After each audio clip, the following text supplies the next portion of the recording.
Hello and welcome to the Republican Roundtable. I'm Jacqueline America, your host. We have a great show for you today. We have 4 candidates who are running for the City Council for the Bloomington City.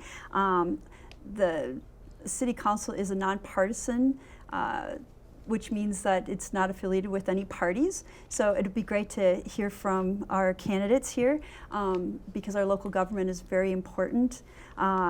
So we'll get to business right now. So we're going to start out with our candidates. They're going to say their name, what district they're running for, and tell us a little bit about themselves and what their campaign is. So Al, could you start us off, please? Sure. My name is Noard. I'm running for District 1. I've lived in Bloomington my entire life, and it's not the same city I grew up in, and I'm running just to get a little more accountability on the council.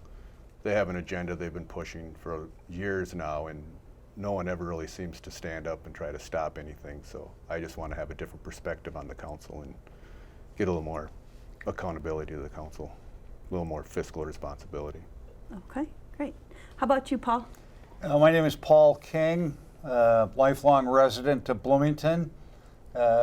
Raised 2 kids here, have 3 grandkids here in Bloomington, and that's probably primarily the reason I'm running, is for the grandkids. I want some fiscal responsibility, and I'd like to see a little more transparency coming out of the Bloomington city government here in Bloomington.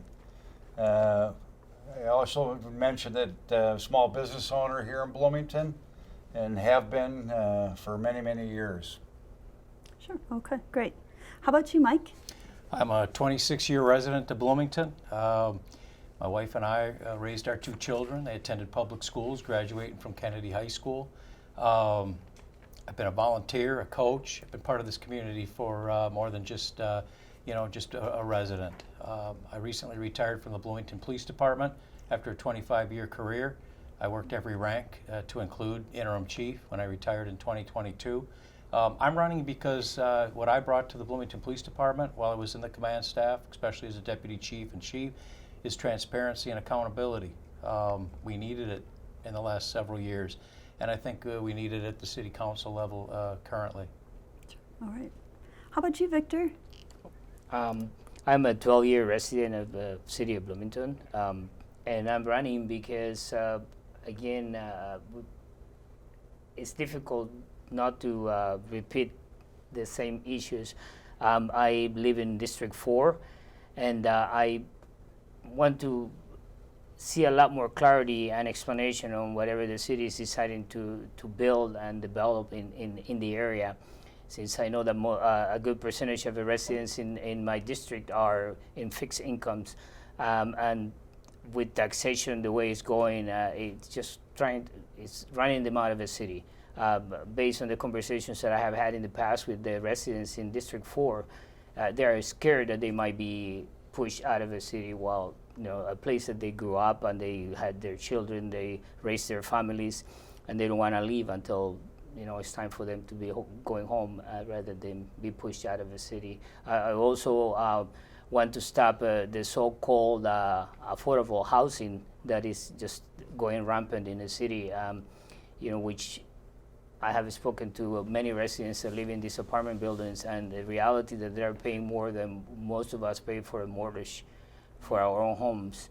It's not an affordable housing. It's just a way to develop and bring more people into the city that doesn't have any room for them anymore. Sure, yeah, population is pretty amazing. I'm from Golden Valley myself, where we have 22,000 people, and I saw that Bloomington has 80,000 residents, that's a fair amount of people. What kind of budget is that? What are we looking at? Are they raising tax levies? What kind of a budget does the tax levy right now in 2024 is slated to be $81.6 million. Wow. And it was $58 million in 2018. So that's about a 41% increase in that period of time. And if you adjust for inflation, instead of 40%, it should be about 21%. That's the fiscal responsibility part of it. And back to Victor's point, the affordable housing The population in 2020 was 89,000, and in 2022, the population was 87,000. So we've actually dropped a couple thousand people with all the affordable housing they've built. And so I think, that goes to say that, we're kind of going the other way. Sure. Are there any plans on the docket for these new green energy things? Are we getting free money for doing wind or solar panels or anything like that? Is that something that anybody would consider, or is that anything that's been brought up to the city council? Yeah, I don't look, sustainability I think should be a concern of everybody, regardless of what angle you're coming at it. I'm a lifelong outdoorsman, a conservationist, environmentalist, but I think it has to be reasonable, it has to be calculated, and it can't just be thrown on a citizenry who may not be prepared or ready to start, collecting organic matter for recycling, and again, paying for that service when they're not actually obtaining the service itself, because they're just not, they're not there yet. The schools recently, they converted some of their buildings to solar. I'm all for that. I say let the technology take us, but what we shouldn't do is rush into it, make decisions hastily, and completely discount the old ways of heating, cooling, and operating a city, our facilities. It's got to all be calculated and measured so that we get it right. Sure. What other issues like budget, housing, what other things have brought some of you into the city council? The city wants to impose a 0.5% sales tax on the city to fund 3 different projects. They're all going to be on the ballot this year, but so even all 3 will be separately voted on, but if one gets voted in, that sales tax will be implemented across the board. Just for a year? I'm just kidding. 20 years, or until the project is paid for. What are the projects? Victor, did you? If I may add something to that, I'm all for progress as well as Mike. However, if you want to raise taxes when there are funds already existing in the city coffers, sure. that we are aware of, and the public should be aware of it too. And there is a substantial amount of tax dollars from the Metro Council and right. tax revenue from the Mall of America that could be used to repair streets, parks, and instead of doing that, they want to spend money on projects that are just not for the city, at least not at this moment. If they plan it and rather than taxing the residents more, they should just use these funds to improve the city infrastructure. Another thing that brings me into this is small businesses. I had the pleasure to speak to quite a few people that own small businesses in the city, and they are all feeling the pinch that there are so many regulations and restrictions that come just from the city, not to mention the state and the county, and they feel that they can't function and have their business in the city anymore. So that's going to take us, if all these people take their businesses somewhere else, now we're going to have to travel even farther to get whatever we need. And I think it's a problem because the city is trying to do things without asking people if they approve what they want to do. For instance, I don't know what transpired after they tried to buy the Marriott Hotel, and that happened all under wraps. And it just, even the voting at the city council was forced to the city council. They forced the entire city council to vote on it in a hurry to approve the purchase of the Marriott Hotel, which nobody in the public was aware of it until after the fact. Sure. So those are the things. Sneaky. And I'll just add this, let's face it, Bloomington is an aging city. It's a second-tier suburb. Most of the infrastructure was put in right around 1970. There's going to be some big spending decisions that have to be made, and I don't think anybody sitting up here is against spending taxpayers' dollars. But it's about prioritizing where that money is spent. looking at, like Victor said, at other areas that, you know, the Port Authority now has, you know, they expanded their kind of their reach, if you will, throughout Bloomington. So, you know, we do have an aging infrastructure. We do have an aging facilities that are going to have to probably be updated, that will have to be. Sure. But it's how they go about, it's the transparency of going about doing that I think what I've found in the community, that's what people are kind of looking for. They just want to be, you know, they can tune into the city council, but, you know, if you look, 16 people view the city council every Monday night. They've got to do a better job of getting that information out. Yeah. Yeah, especially local government is more important than a president when it comes to your property taxes. Exactly right. Absolutely. And I'd like to piggyback on that a little bit with regard, they want to build a wellness center, you know, with basketball courts, indoor track, weight room, locker rooms, and yet we have 2 underused facilities attached to each high school, one on the east side, one on the west side. And they have community locker rooms, they have walking track, running track, indoor, weight rooms, 5 basketball courts where they play pickleball and all sorts of things going on there. And it's being underutilized. The school went to the city and said, hey, partner with us, and the city turned them down. Instead, they want to spend $100 million building a facility of their own, which those are the kinds of things that don't make any sense to me. Oh, it feels good though, right? Well, yeah. Well, they kind of put it under the guise of a senior center, but then, okay. you know, because we do need a new senior center in Bloomington. We The do. one we have is very old and run down, and having a better facility would be great for the city, but they have to add so much more into it than just being for the seniors. Sure. So it's just seems odd. Well, so we might get an uptick of COVID. You know, we just went through that a little bit. It's going to get cold. People are going to get back into buildings and things and be around each other. And we're going to, you know, there's projections and who do you believe and all that stuff. Do you think it's important for a city council to make mandates, like mask mandates, or require businesses? Do you agree with some of that happened in the past? Would you, as city council members, would you think that would be your role to do? Well, let me just say this. I worked for the city during COVID, so I was the recipient of the mandates. I don't think anybody's going to deny. I think we've all learned a lot about COVID that we didn't know. I always tell people I don't argue about things like that, but nobody was right on COVID. Let's just face it. We thought we were doing what was best. Science has told us since that we maybe overdid it a little bit. But what I'll say is I think it just has to be consistent. I think when the state lifts the mask mandate as they did, yet the city still imposes it. You know, on our days off, we could go and we could, you know, go to a football game. We could do all sorts of different things. But then when we came to work, as soon as we walked in the back door, we had to put the mask on. Those are the things that it whittles, I think, the trust in, you know, what are we doing? Is this what's best for the employees, or are we just trying to marching to a different, maybe a political kind of an agenda that they have?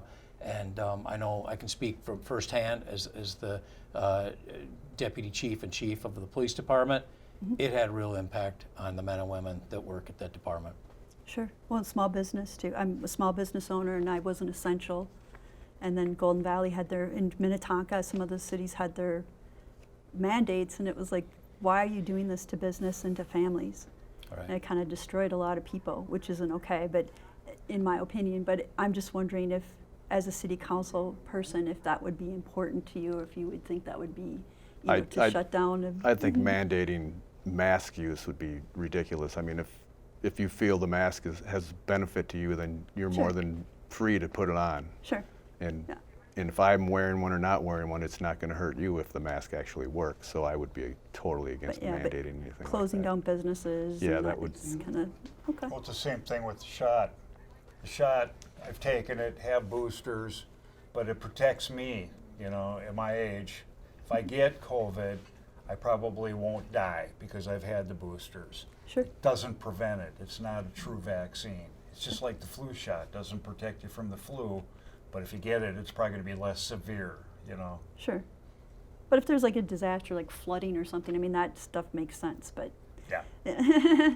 So, what are some other issues that are going on? Like with budget or what are some of your campaign specific things that you guys are working on or want to change or? Well, one thing is they want to pave the trails down in along 9 Mile Creek. Oh. And I'd like to see that left natural. I grew up on 9 Mile Creek, running around down there since I was 5 years old, I think, because I had to walk that way to school. And I'd like to just leave it natural. We don't need to spend $20 million doing that. On the other hand, the shelter, these are the kinds of things that just kind of irk me. The shelter at Moyer Park, we do need a new shelter and we need new bathrooms there. They've been there as long as I can remember, and I'm 67 years old, so. That is a long time. That's a long time. Yeah. So they need to be updated, but we don't need to do a lot of that other stuff they want. Sure. You know, in regards to the 9 Mile Creek, yes, it's nice to ride a bicycle in a paved area. However, if they only read the studies in other places like the Cannon Trails down on the Cannon River south of cities, the pavement actually created problems because the water didn't have anywhere to go. So every time the Cannon River floods, it creates more damage rather than, it's not a benefit. It's just, it benefits for a couple of months to ride on paved trails, but it actually destroys the environment. And that's something that contradicts their own views of maintaining the environment the way it is and making it better. That actually destroys it. Right. It's, you know, I'm kind of was a little confused about it because I do like the fact that it's nice to ride a bicycle on pavement, but at the same time, in there, it's nice the way it looks. It feels being natural is a lot better, and it will create problems if they pave all that area for the people living near the creek. Sure. Once all the melt and all the water starts to rise, it has nowhere to go. It just goes on the pavement and it sits on top and it just creates more problems. Sure. And it's been proven everywhere. And that's I think they should, instead of paying these thousands of dollars for studies that don't make any sense, they should just, you know, go for what has been proven to be truth rather than just try to do things for the city that really don't make any sense for us. If Sure. you ask, most people don't want it that way. Sure. They don't want it paved. They want to leave it the way it is. Have they done any surveys for that at all, or? As far as I know, I you know, from what I've been reading lately, they claim to have had a study on it already, but I don't know if it's truth or not. I Well, haven't seen it. they did a study that helped to try to justify the half-cent, local sales tax option. What was surprising when I read that thing was that about 80% of the 400 that were surveyed, 80% found that our current parks are actually, they're satisfactory and meet the needs of what they were, the residents were looking for. So, I think you got to be careful. I am also against paving. My kids and I, some of the funnest times we ever had down along 9 Mile Creek was when it flooded. And you would take your shoes off and you'd try to navigate across that little land bridge of dirt, and you could, you'd wait till it subsided and it was safe. But I just think, for all the talk about sustainability, keeping things in a natural state to manage the rain and the runoff and Mother Nature's flooding every other year down there, I just think that, paving trails, I'm all about inclusivity. The equity of what parks, but not every single park needs to be accessible for everybody. And if you don't like walking on a dirt trail, there are a lot of other options in Bloomington and a lot of other walking trails that you can visit. Sure. Yeah, they have. Bloomington has a great park system. I do archery, so Theodore Worth's archery is not good, so I always come down to Bloomington. Yeah. So it's always a lovely time to come down here. It's great. They're great parks. It's It's kept very up well nice used, too. very Yep. popular. That money's well worth spent. Yep. How about schools? How are the schools doing in Bloomington? Any issues with busing or anything like that? Like we I have. got 3 kids or 3 grandkids in the Bloomington Public Schools currently, and doesn't seem to be any issues Oh, good. whatsoever. Okay. We don't That's have good. much to do with that, but Not exactly school districts, school but board yeah. has that Okay. grounds, so. Not building new schools or anything like that. I know a little bit about Bloomington. I remember that there was the issue with the garbage cans. That's still an issue with a lot of Yeah. people. Was that passed eventually? But yeah, Oh, yeah. that's- We have to have the same garbage can or same day pickup or something like that. So that finally went through. They wore it down to it. Any other issues that any of you are specifically looking at, or You know, I'll just add this real quick. What I find from just knocking on doors, and it was a complaint that we, commonly got at the police department, is just the speed of people in Bloomington. I know there's studies we talked about before that, 80% of the drivers are maintaining, if not below the speed limit, but it's that 20% that generate. But I hear from the citizenry that especially on the well-traveled 82nd and 84th, 86th, people are going too fast. so would there be proposed stop signs or stoplights or? Well, I think everything could be on the table. I mean, I'm all for, look, as a 32-year cop, I mean, I think, speed increases the risks of an accident. Sure.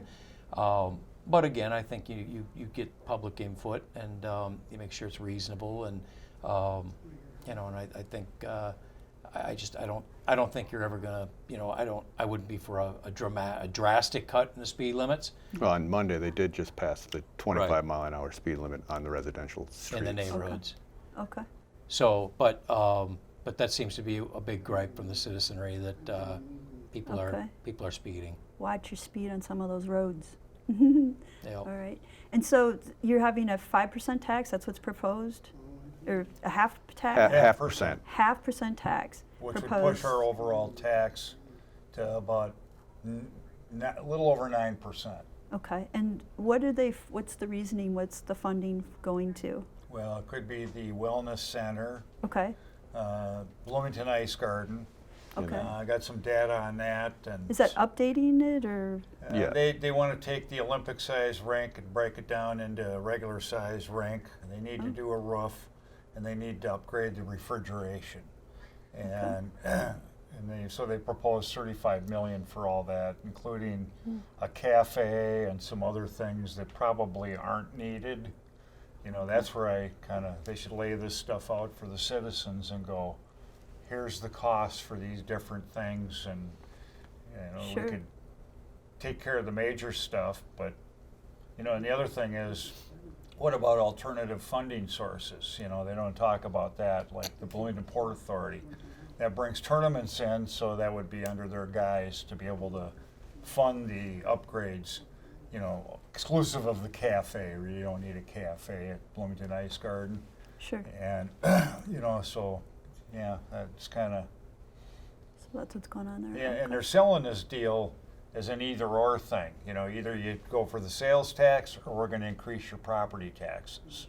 Okay. And I think that's disingenuous, because there are other alternatives, like cut back on the spending or find other revenue sources to pay for this stuff other than a sales tax. Sure. And the third thing was to revitalize the Moyer Park, 9 Mile Creek. Okay. The park. Okay. That's the Alright. third. I really appreciate you guys running for city council. I ran for city council in 2013 in Golden Valley, so I appreciate it. It's fun to meet your neighbors and discuss things, and then it's overwhelming almost when you start looking at budgets and things like that. And so as we're wrapping up here, we'll start with Al, and why don't you tell us how we can get more information about your campaign? You can look at my website. It's alforbloomington.com. It's ALFOR Bloomington.com. Okay, And great. How that's- about you, Paul? Paul King for FOR citycouncil.com. And so that's my website. And All right, great. How about you, Mike? The website is Hartley, 4, Bloomington.com. How do you spell Hartley? Hartley. Okay. And how about you, Victor? Mine is Victor, 4, Bloomington.com.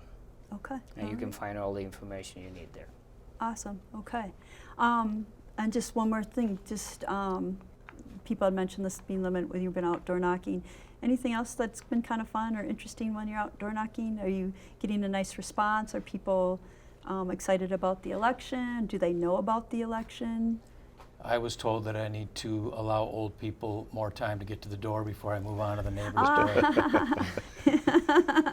Yeah. that me? Anything else? Anybody I else? just think, you walk around and you talk to people, and people are just generally really nice. And if they're not paying attention to city government, they're still interested in it if you bring up some talking points, and so they're Sure. engaged Yeah, very once you get them engaged. So Yeah. it's a very interesting thing to run for city council. Sure.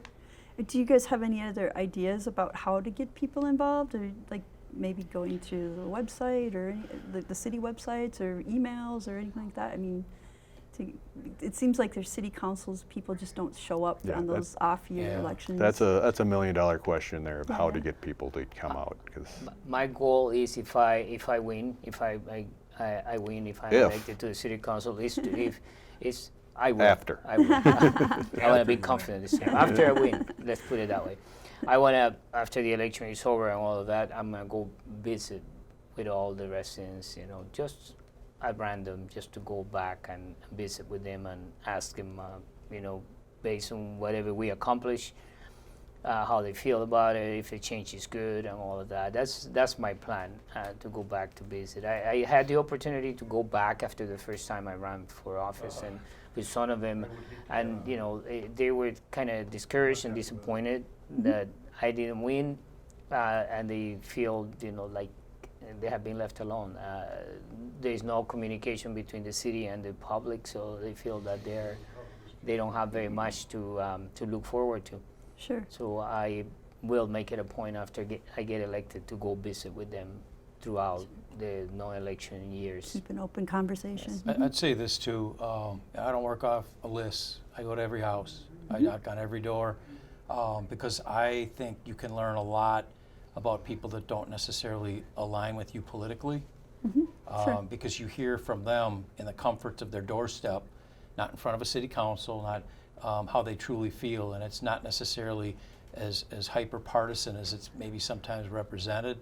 But I've kind of walked away with the aha moment more so with people that don't necessarily align with me, but they want the same thing I want, and that's a great place to live, be safe, and raise a family in Awesome. Bloomington. Great. Well, I appreciate you all being here, coming down to the studio, and I wish you all luck and hope everything goes well with your campaigns.